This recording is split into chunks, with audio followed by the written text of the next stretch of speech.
Закрытая переписка советника президента России Владислава Суркова.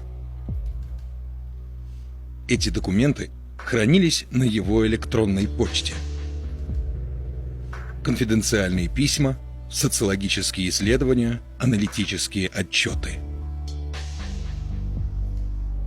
Переписка секретная и поэтому доступна только узкому кругу кремлевских правителей. Эту переписку, вероятно, никто бы и не увидел, если бы не анонимная украинская группа хакеров, известная под названием «Киберхунта».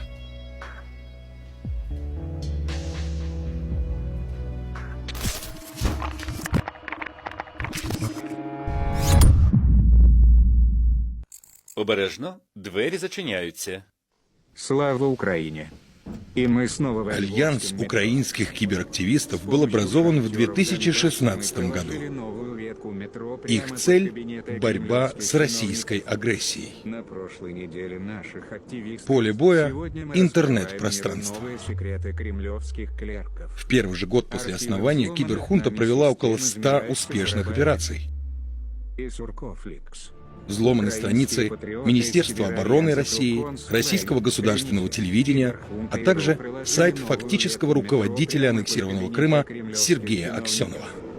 На прошлой неделе наших активисты взорвали сеть документами из канцелярии помощника президента РФ Владислава Суркова. Однако самым нашумевшим взломом Киберхунты стал взлом электронного почтового ящика Владислава Суркова в октябре 2016 года. В результате этой кибератаки украинские активисты добыли неопровержимые доказательства того, что Россия намеренно действовала в ущерб украинской государственности. Эти документы подтверждают, что Москва финансирует донбасских сепаратистов, снабжает их оружием и с помощью распространения ложной информации создает нужное для себя общественное мнение. Впрочем, информация, полученная из почты Суркова, Украиной не ограничивается. В распоряжении Киберхунты также оказались секретные материалы, касающиеся Грузии.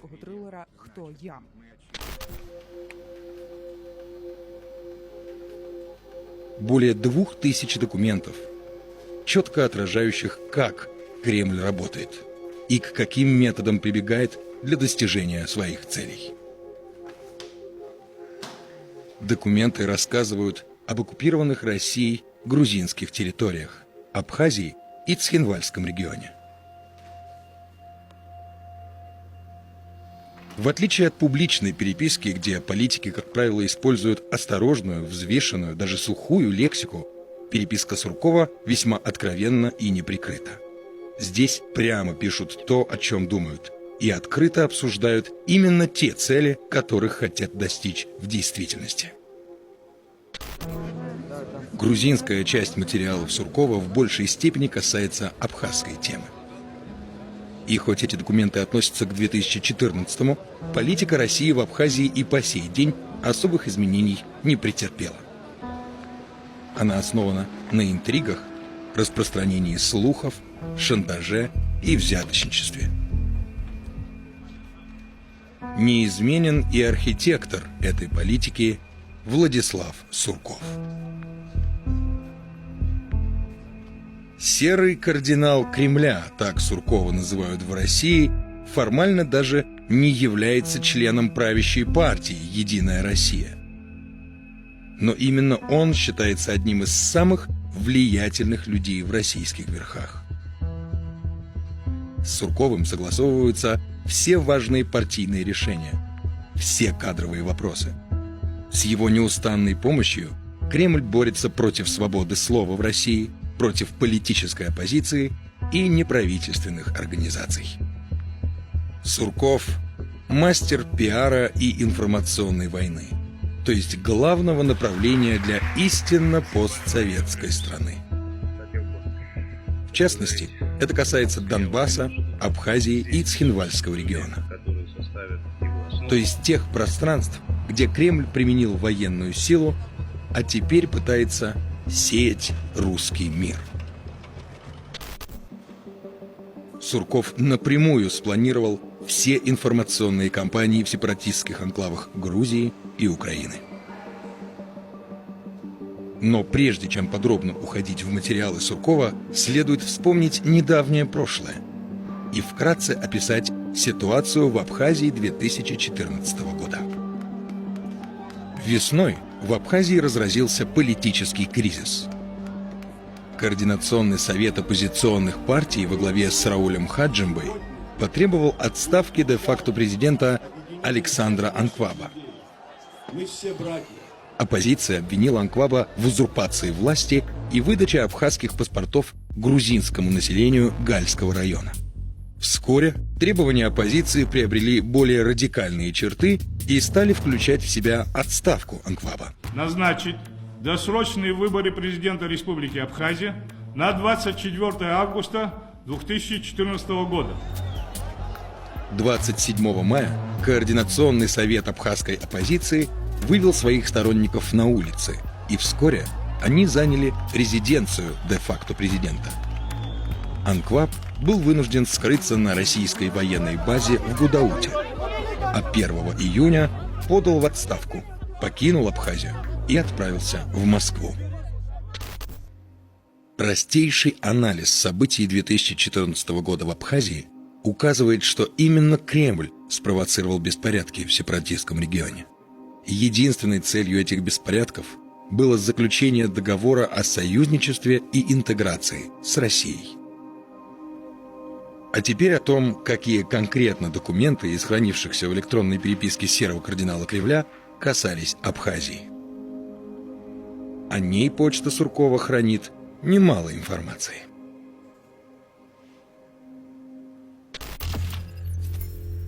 От 4 июля 2014 года.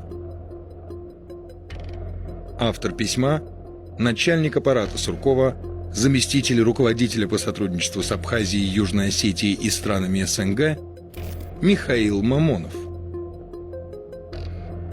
Получатель – Алла Исаева, руководитель информационного портала «Это Кавказ», созданного под руководством ТАСС.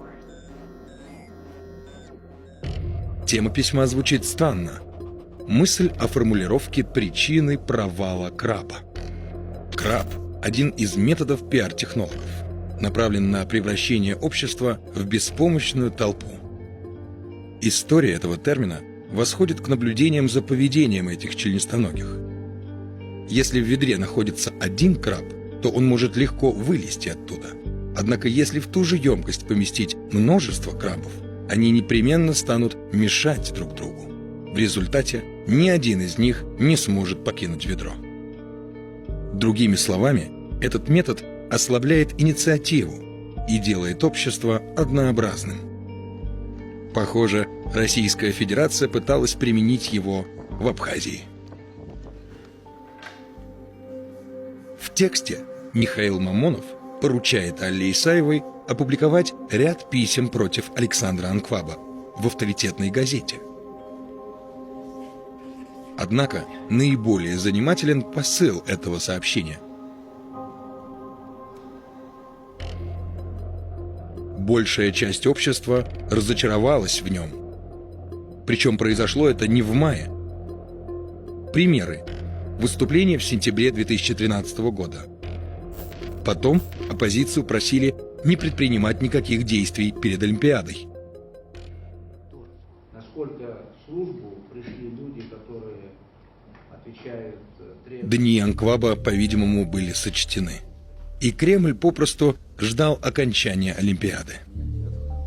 Весной 2014 года Россия занялась Анквабом вплотную. Москва спешила. На фоне военного противостояния в Украине Кремль должен был интегрировать Абхазию в сжатые сроки.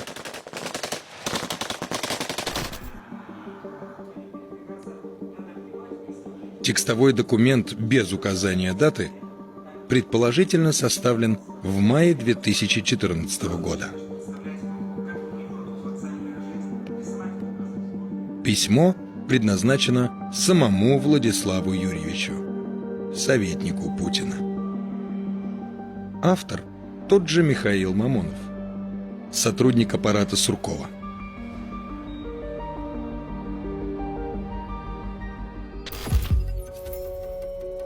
Анкваб утверждает, что ни Сурков, ни Мамонов в Абхазию больше не приедут, поскольку вопрос любых новых договоров полностью закрыт. Одновременно с этим Анкваб продолжает распространять слух о том, что идея о дальнейшей интеграции в любых формах – это ваша личная инициатива.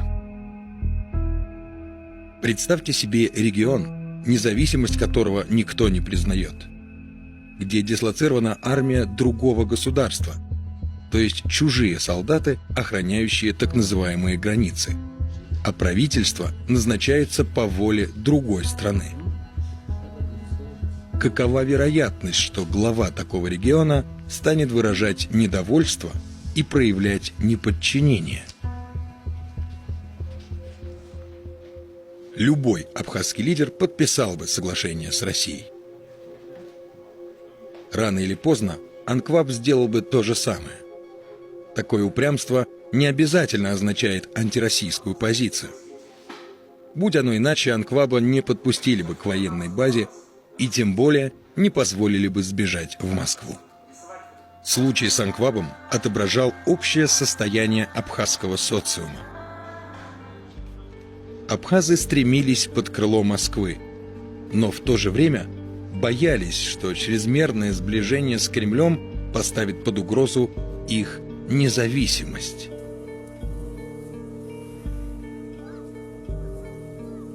Абхазия была словно привлекательная дама, которая скандалом развелась с мужем и теперь живет с богатым покровителем.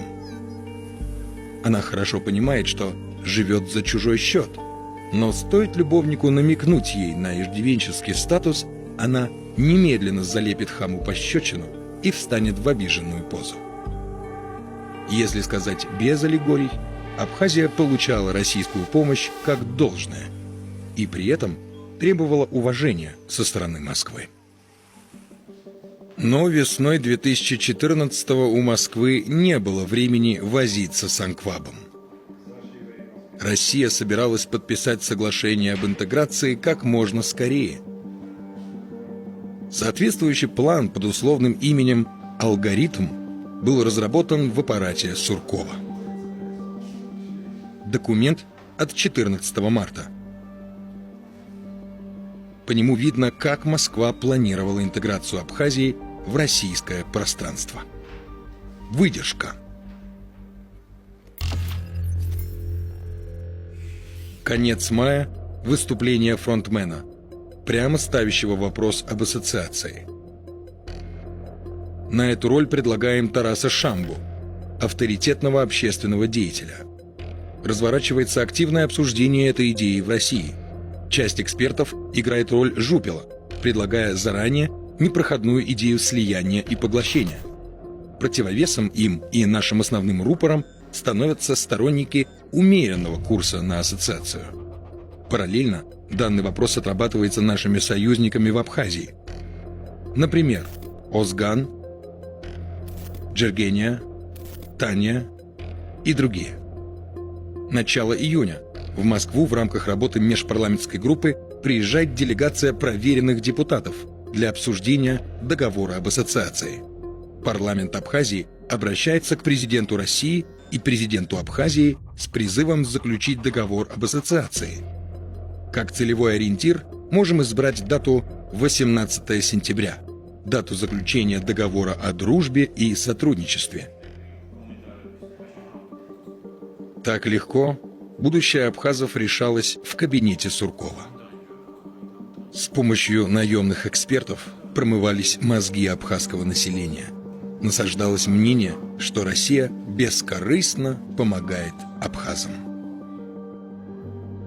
Кремль осознал, что план грубого присоединения Абхазии под видом ассоциации спровоцирует недовольство местных жителей, и поэтому для достижения цели выбрал другой путь.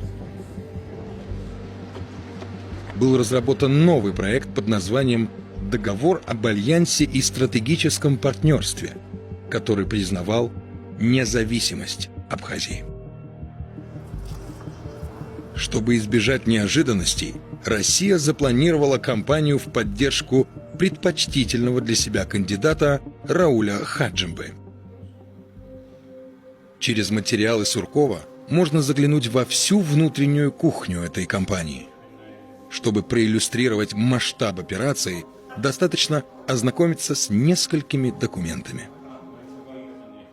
Фотография, сделанная на мобильный телефон, которая содержит инструкцию, как действовать против конкурентов. Кем составлен текст, неизвестно. В инструкции из 33 пунктов можно найти такие указания. Необходимо похитить у конкретных лиц телефоны, ноутбуки и другое. Использовать информацию против них. Хорошо платить всем, кто будет против них, выступающим на ТВ. Подготовить не менее 300 автоматчиков из числа гражданских лиц и ветеранов для ЦИК. Платить нашим депутатам в парламенте и в районах. Основную работу проводить с местным населением. Говорите им, если проголосуют за нас, то им будут платить по 10 тысяч рублей ежемесячно весь срок.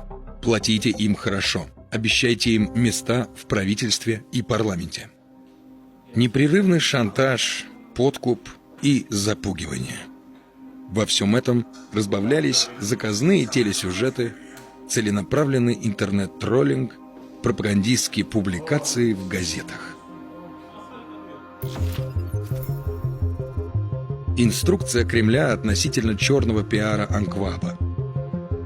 Этот черный пиар был направлен против главного соперника Рауля Хаджимбы на выборах – Аслана Бжания, который был членом команды Анкваба. Обсуждаются методы подготовки телевизионных сюжетов и те вопросы, на которые следует обратить внимание при проведении информационной кампании. По пунктам выделены основные темы для обвинения. Взять, к примеру, обвинение в отношении спорных строительных сооружений. Недостроенный плавательный бассейн в горах, в Тхварчеле, где живут 3500 человек, и работы нет вообще.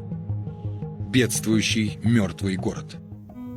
Блочные дома, где никто не живет, с покрытыми крышами. Имеется постановление городского собрания о покупке «Лексуса» главе администрации, стоимость которого создала перерасход бюджета района. Заодно нужно показать больницу в ужасающем состоянии. Всем известно, больница находится в плачевном состоянии.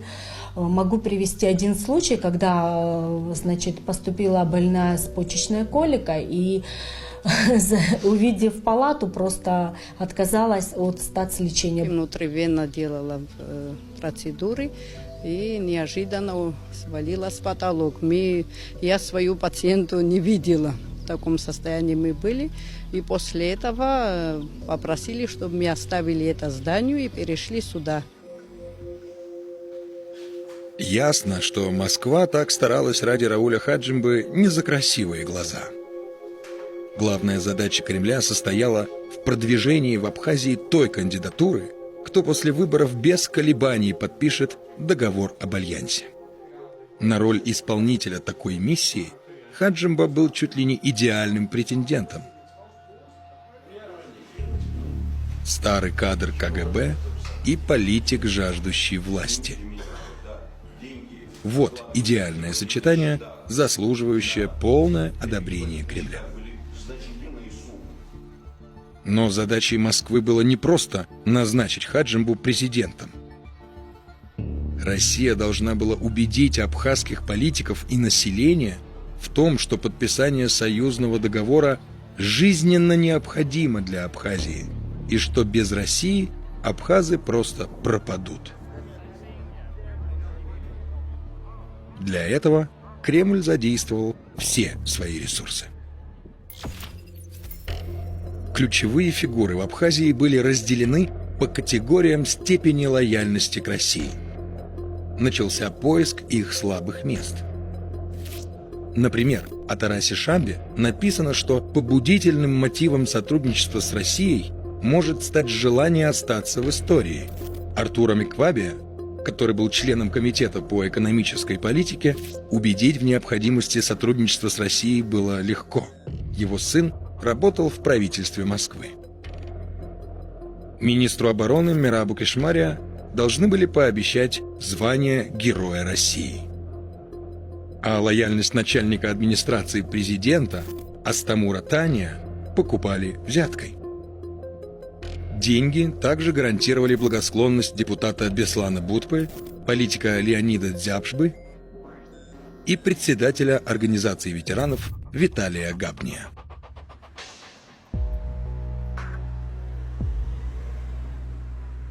Но этот перечень представляет лишь верхушку айсберга.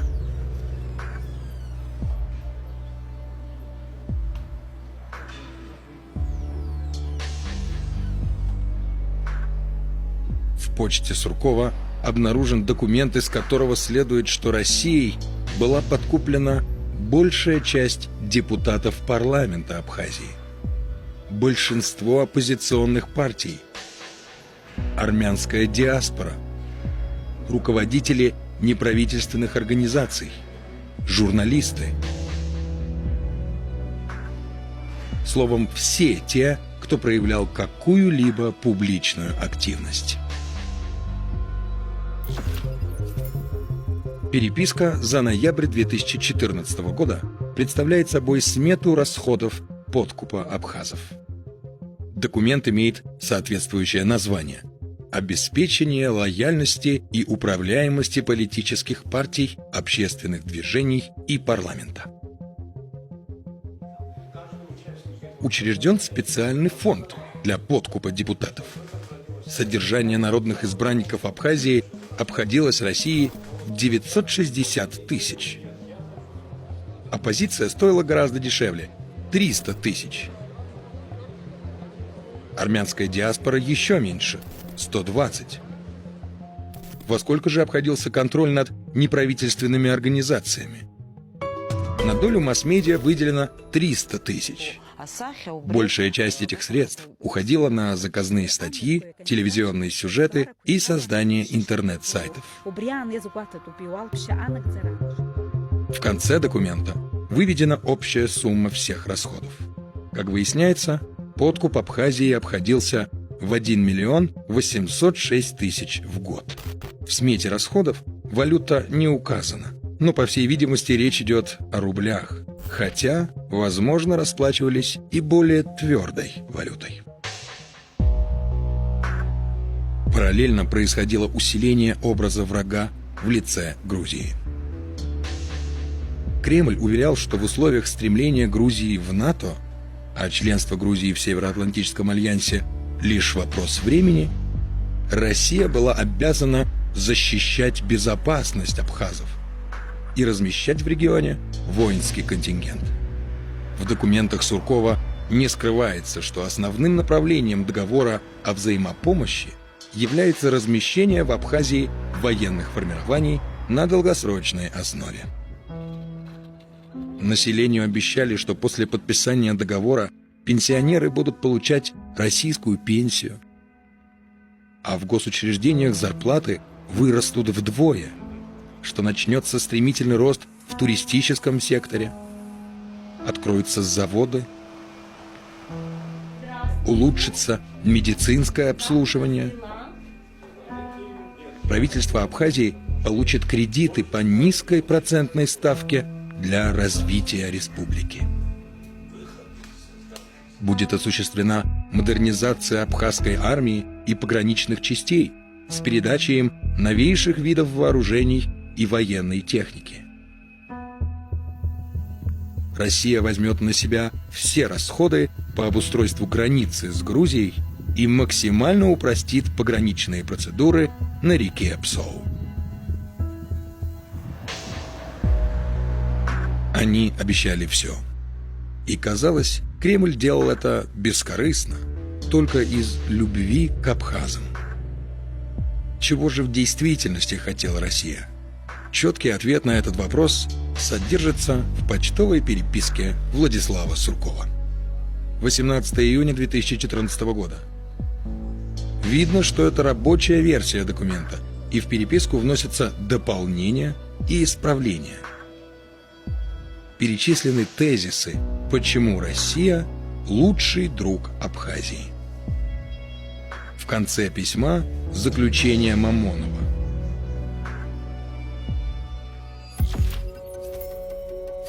В реальности у нас 3 темы, которые беспокоят Россию. Первая – новый договор о союзе и интеграции.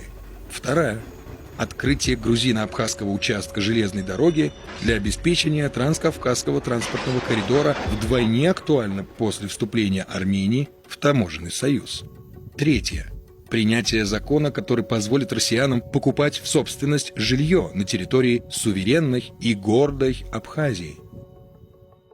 Подача этого вопроса должна быть только от абхазов. Та команда, которая больше и громче других будет кричать об этом, получит сладкую конфету. Для кремлевских политиков Абхазия была всего лишь пешкой, искусственно созданным территориальным образованием, у которого ничего не спрашивают и существование которого зависит исключительно от доброй воли России. В переписке от 22 июня российские интересы в Абхазии еще более расширены и уточнены. Документ составлен в виде таблицы. В правом поле приведен список различных событий, а слева объясняется, чего ожидает Россия от конкретных направлений. Например, мероприятия, запланированные в области культуры и истории для отстройки стереотипа российской экспансии в абхазском обществе, то есть для разрушения этого стереотипа. Восстановление транспортной инфраструктуры осуществляется с целью контроля воздушного пространства Абхазии и увеличения объема железнодорожных перевозок. Развивая аграрный сектор, Россия надеется получить дешевое сырье. Кадровый резерв и социальный лифт особенно интересен. Эта сфера дает возможность сформировать лояльный управленческий состав, вне зависимости от того, кто станет президентом. –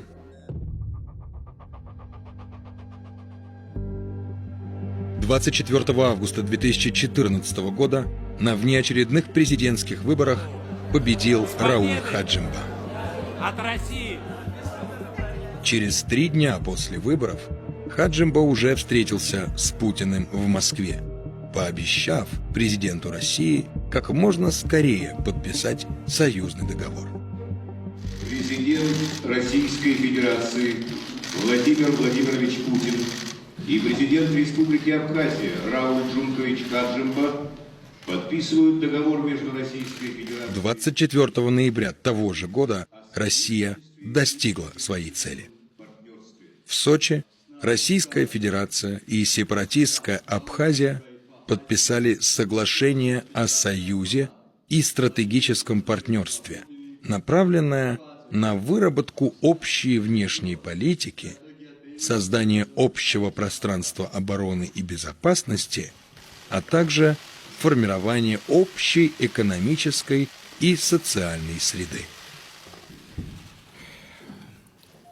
Вопрос заключается в том, чтобы обеспечить безусловное безопасное существование Абхазии, обеспечить безопасность ее границ, создать условия для дальнейшего развития торгово-экономических связей. Разумеется, в конечном итоге для того, чтобы улучшить жизнь людей. Наш народ давно сделал свой исторический выбор в пользу укрепления равноправного сотрудничества и союза с Россией.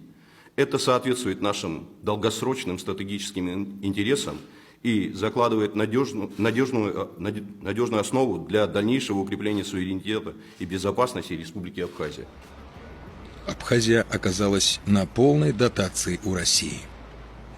В содержании сепаратистов обходится Москве более чем в 5 миллиардов рублей в год.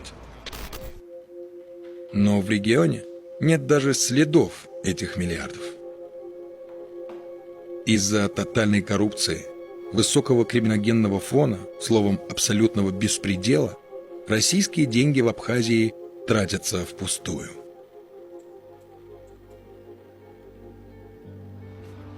Для правящих элит России и Абхазии такая ситуация вполне удовлетворительна. Абхазская элита занята обустройством собственного благосостояния. А Кремлю нужна точно такая Абхазия, какой она является сегодня. То есть связанная с Россией коррупцией и компроматами правящая элита и обнищавшее общество, живущее под влиянием российской пропаганды. Несмотря на огромный курортный потенциал и природные ресурсы, сегодняшняя Абхазия выглядит как отсталая российская провинция. Здесь расположены российские воинские части. Российские солдаты охраняют границу Абхазии, а в порту стоят российские корабли. Большая часть населения имеет двойное гражданство.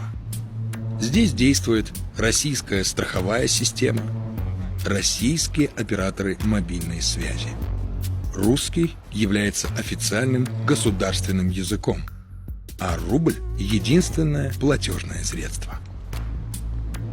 Милиция здесь также построена по образу и подобию российской. Широко практикуется вымогательство денег у водителей на дорогах. Минимальный тариф для откупа – 6 тысяч рублей.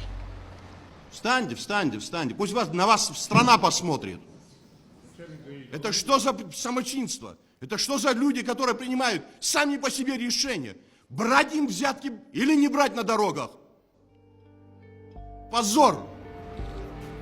Обездоленные люди, экономические трудности, тяжелый социальный фон.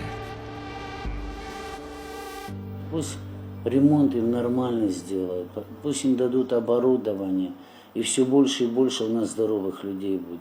Я пожелаю, чтобы им Бог помог.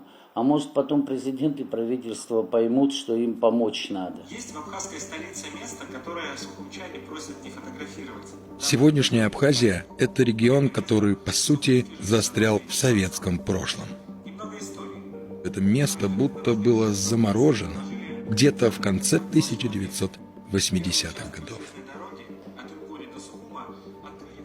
Эпоха позднего Советского Союза. Обветшалые здания, которые никто не ремонтирует.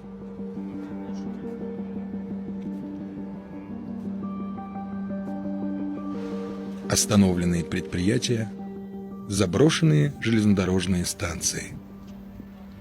Здесь уже давно никто не ждет поезда. Города заполнены мусором, а устроить его вывоз никто и не думает. Горы бытовых отходов в непосредственной близости от жилых кварталов. Как следствие, невыносимый смрад, крысы и нависшая угроза эпидемии. Мы не позволим, чтобы наша столица превратилась в большой мусорный полигон. Пора прекращать. Эта ситуация катастрофическая. Это общая беда, экологическое бедствие. Он вплотную подошел в сотни метрах, 200-300 метров. Мы живем здесь люди, которые воспитываем детей. Каких детей мы воспитаем возле с таким соседством со свалкой? Мы не хотим, чтобы наши дети болели. Мы хотим, чтобы у нас туристическая курортная страна, туристический город, столица, мы превратили ее в большой мусорный полигон. Дышать просто тяжело очень здесь находиться. Я не знаю, как к этому можно привыкнуть. Гостей домой не можешь пригласить. Стыдно на самом деле. Невозможный запах. И коровы, и собаки, кстати, и крыс много стало. Вот, особенно последние 2 года я замечаю, везде шныряют вот у нас там. Неисправная система канализации. Загрязненное побережье. Из-за поломки очистительных сооружений фекальные массы целых 3 месяца попадали прямо в прибрежную акваторию Сухуми. Руководительница соответствующей городской службы пожимает плечами. Когда будет заменен вышедший из строя агрегат, она не знает. Заказаны и оплачены новый насос и запчасти к сгоревшему насосу. Поэтому мы только ждем доставку нового насоса и запчастей, а дальше уже технические службы будут решать, что быстрее и лучше, то ли смонтировать новый насос, то ли отремонтировать имеющийся насос. Поэтому на сегодня работает аварийный сброс в Сухумской бухте. Любительские кадры российских туристов. Сухуми и Гагра. Опустевшие пляжи. Кстати, в советский период здесь яблоку было негде упасть.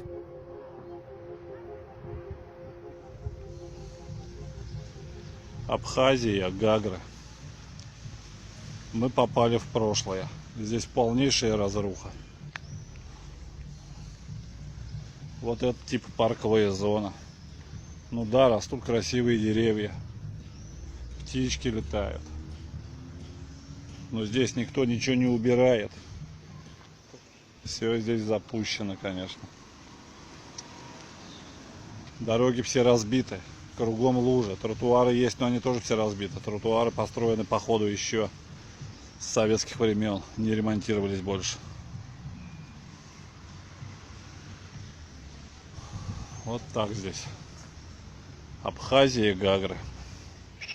Идем к морю. Даже лягушки в болоте ржут над нами.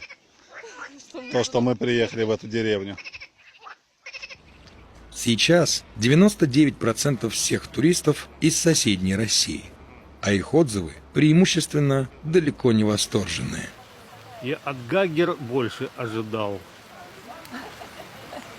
Вообще-то. Ну как это? Тебе же сказали. Природа красивая, а так разруха. Ну да. Жалобы на дискомфорт, необустроенную инфраструктуру, ненадлежащее и даже грубое обслуживание. Привет, меня зовут Вячеслав. Меня зовут Альмина. Заканчивается наш отпуск. Мы здесь пробыли почти неделю. И уже можем сказать наши окончательные впечатления, поделиться нашими окончательными впечатлениями про Абхазию и про отдых в Абхазии. Здесь вся инфраструктура, она, конечно же, вот как застряла на 30-летней давности. То есть, да, со времен развала Советского Союза, со времен здесь местной войны с Грузией, так и осталось. То есть и инфраструктура уже современная, ну не поддерживает современные, как бы, да, устарела и уже вот рассыпается буквально тут на глазах.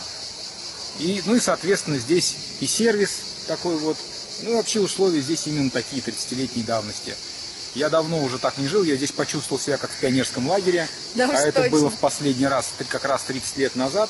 Поэтому, если у вас было светлое пионерское детство, вы будете чувствовать себя, да, вполне комфортно и хорошо. По сравнению с другими абхазскими городами, в Гагре больше отдыхающих. Это связано с близостью российской границы. Чаще всего сюда приезжают любители экзотики. Но, видимо, по всем перечисленным причинам, надолго они здесь не задерживаются. Мы видим в Абхазии совершенно пустые пляжи в пик, в разгар сезона.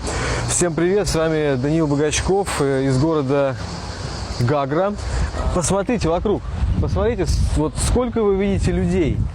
Сейчас, чтобы вы понимали, 4 часа дня, погодка такая достаточно ветреная и не позагораешь, но море очень теплое, волна достаточно небольшая и вообще в принципе тепло на улице, как видите, я вот в мокрой футболке и мне не холодно. Короче говоря, это совершенно прекрасный день для того, чтобы провести его на пляже, но мы видим, что здесь совершенно пусто, и это не какой-то заброшенный пляж, а это центральный пляж Старой Гагры. В Сухуми ситуация не лучше. Пляж здесь тоже пустой. Российские туристы в столицу Абхазии приезжают неохотно. Сухуми, конечно, изменился, и в нем есть удивительно красивые места. Но даже спустя 27 лет после окончания вооруженного конфликта следы войны все еще заметны.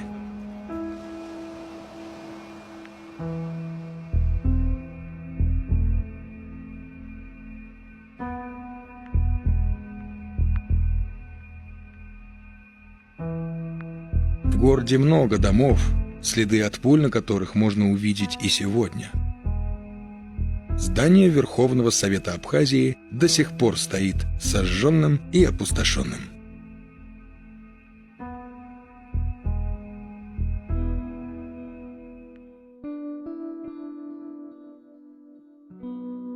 Ситуация на юге региона значительно более плачевная.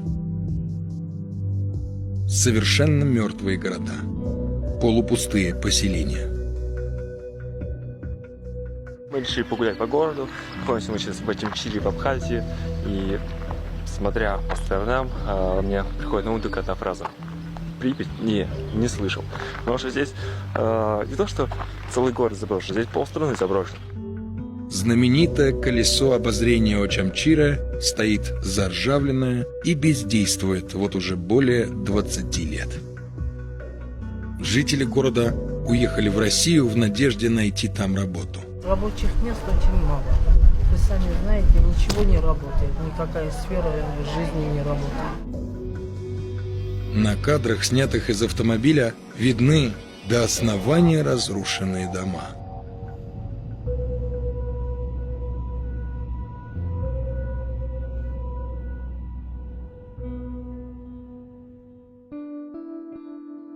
Тхварчели.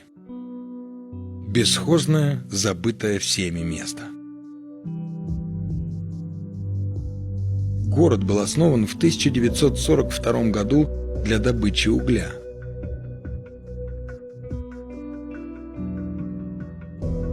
Когда-то в Тхварчели квартиры уходили по московским ценам. А сейчас здесь живет 3500 человек.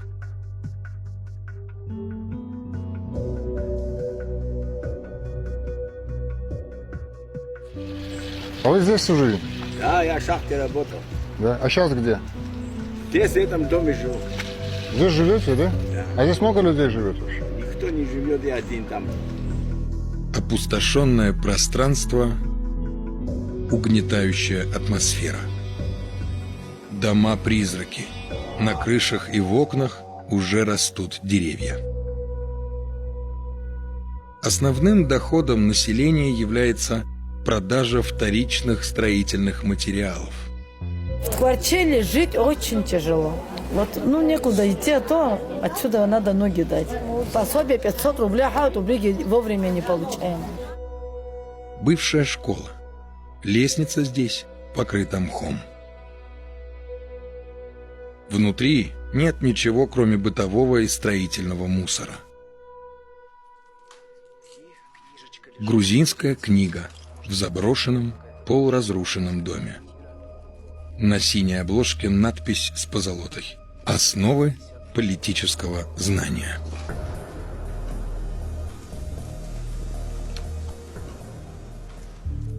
Абхазы россиян не любят. Несмотря на все усилия Кремля, местный парламент не принял закон, позволяющий гражданам России приобретать недвижимость в Абхазии. С туристами обращаются как с дойными коровами и относятся к ним соответственно. Часто происходят конфликты, случаи вымогательства, издевательств. 100 рублей давал, мы тебе дали 1100, сколько нам платить? 600 сказал за фотографию. Какие 600? Вот сказал 400. Давай реально по 200 рублей. Давай. А? День тебя. А что ты снимаешь? Ничего. Сейчас я тебе на голову это фотоаппарат одену, понял? Я не советовал тебе дерзить-то, братан. Буду я дерзить, потому что вы так себя ведете здесь, слушай. За 100 рублей жопу свою порвали вас. Держи. Так вести себя надо по-человечески. Если договорились, так надо как-то вести себя. Езжай нахуй. Через 5 минут ты здесь стоять не будешь на ногах.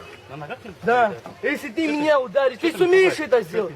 Ты меня пугаешь. Давай нахуй машину выгони. Я не буду ее убирать. У меня ребенку плохо, мы не можем далеко до машины. Не выгони тогда туда на второе парковочное место. Почему? Понаехали, твою мать. Между прочим, мы платим за свое, понаехали. За 20 рублей нас парковка писать. Доебал я эти деньги, нахуй машину выгони. Несмотря на отношения абхазов, Россия планомерно старается закрепиться в сепаратистском регионе. Основную борьбу Кремль ведет за умы абхазов, Москва мастерски создает в них ощущение незаменимости России. Абхазское общество убеждают, что Россия является их бескорыстным покровителем, разделяя с ними общие ценности, культуру, историю и традиции. Особое внимание уделяется общему прошлому.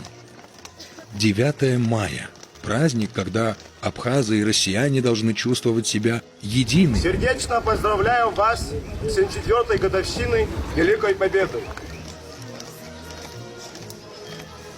Их деды воевали бок о бок с немецкими захватчиками. Абхазские воины помогали русским, жертвуя собой ради общей родины. Время прошло, и теперь потомки героических дедов снова борются против оккупации. Только захватчиком теперь стала Грузия. И Россия, не раздумывая, протянула руку помощи абхазским братьям. Наша история началась с рассказа об украинских киберактивистах. И будет правомерным закончить ее их предупреждением. Придание огласке настоящих материалов является посылом и предупреждением всем партнерам России, в особенности слабым и зависимым от нее. Не доверяйте России. Если на официальном уровне РФ обещает помощь, в это же самое время Кремль планирует государственный переворот в вашей стране, чтобы привести во власть покорные и полностью подконтрольные ему силы, никак не учитывающие ваших национальных интересов.